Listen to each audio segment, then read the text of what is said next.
I got so much motherfucking design on right now.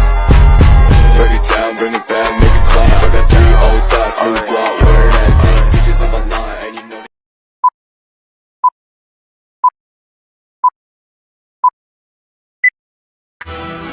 Perlawanan Kesultanan Mataram terhadap VOC.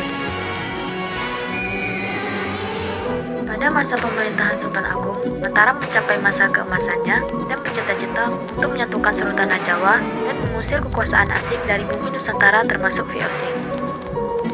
Tindakan VOC yang terus berupaya untuk melakukan monopoli perdagangan membuat para pedagang pribumi mengalami kemunduran. Kebijakan monopoli itu juga dapat membawa penderitaan bagi rakyat, sehingga Sultan Agung merencanakan serangan ke Batavia. Ada beberapa alasan mengapa Sultan Agung merencanakan serangan ke Batavia, yaitu: pertama, tindakan monopoli yang dilakukan VOC. Kedua, sering menghalang-halangi kapal dagang Mataram yang akan berdagang ke Malaka.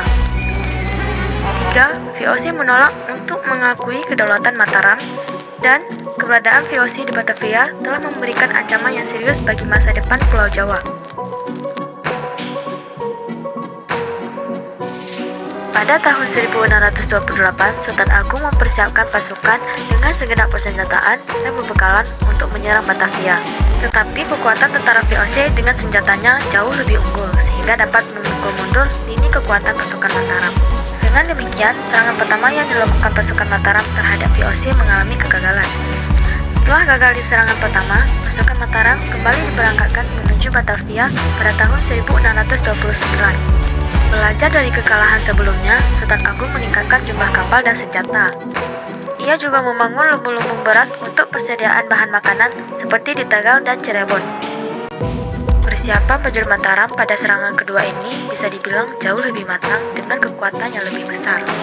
Akan tetapi VOC mengetahui hal tersebut, sehingga lumbung-lumbung tersebut dibakar oleh VOC.